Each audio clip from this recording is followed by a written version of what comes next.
उस परिक्रमा का फल हमें बाबा कब प्रदान करते हैं वो समझने वाला विषय। ठीक है, ये शिवलिंग, ये जलाधारी, ये भगवान के चरणारविंद जहाँ गणेश, कार्तिकेय, अशोक सुंदरी है, उस स्थान का। अब मंदिर के बीच में गर्भगृह में ये शिवलिंग रखा है। हम जब परिक्रमा चालू करते हैं तो यहाँ से यूं गए और यहीं से हम वापस आ गए, वापस हम यहीं से आ गए। शंकर की परिक्रमा पूर्ण कब मानी गई? आधी परिक्रमा को पूर्ण कब कहा गया? शिव की परिक्रमा को हम पूर्ण कैसे मान सकते हैं? हम कहते हैं, हमारे शास्त्र कहते हैं कि शंकर की 3 परिक्रमा करो, या भगवान की 3 परिक्रमा करो, या देवता की 3 परिक्रमा करो। परिक्रमा का फल कब मिलता? परिक्रमा का अंश फल कब मिलता? शिवलिंग, जलाधारी, मंदिर के बीचों बीच।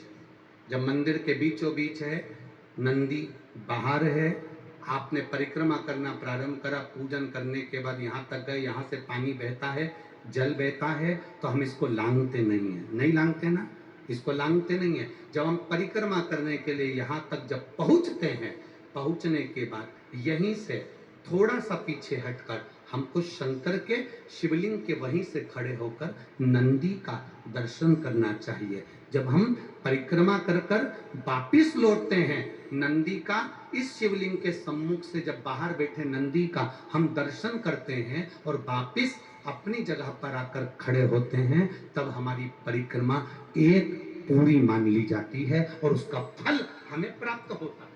उस परिक्रमा का फल, हमने शंकर भगवान की परिक्रमा करी, किसी ने कहा आदि परिक्रमा करो, हम यहाँ तक गए, यहाँ से लौटकर वापिस आ गए। उस परिक्रमा करते समय हमने नंदी का दर्शन एक बार भी नहीं करा। अगर नंदी का दर्शन नहीं करा तो उस परिक्रमा का कोई फल हमें प्राप्त नहीं हो सकता। उस परिक्रमा का कोई फल हमें प्राप्त नहीं हो सकता। अब 3 परिक्रमा हमारा वर्णन किया, तो 3 परिक्रमा क्या करोगे? यहाँ वापिस आओगे, यहाँ वापिस जाओगे क्या? बोलो जम के, वापिस जाओगे क्या? नहीं। 3 परिक्रमा शंकर भगवान की जो वर्णन करी गई, यहाँ से चले, यहाँ पहुंचे, पहुंचने के बाद आपने यहाँ शिव जी का शिवलिंग के वहीं से नंदी का दर्शन करा, फिर वापिस पलटे, फिर नंदी का दर्शन करा, फिर पलटे, फिर नंदी का दर्शन करा। यहाँ खड़े होकर आप जब 3 बार नंदी का दर्शन कर लेते हो, एक ही परिक्रमा में 3 बार नंदी का दर्शन कर लेते हो, तो 3 परिक्रमा का फल प्राप्त हो जाता है और हमारा वो कार्य सफल हो जाता है। 3 परिक्रमा का फल।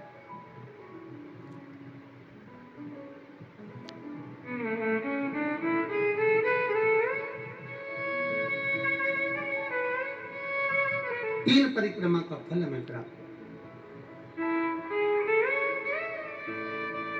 शिव के जितने गण हैं, भगवान शंकर के जितने अंश अवतार हैं, रुद्र के जितने अंश अवतार हैं, भगवान शिव के जितने अंश अवतार हैं, उनकी परिक्रमा का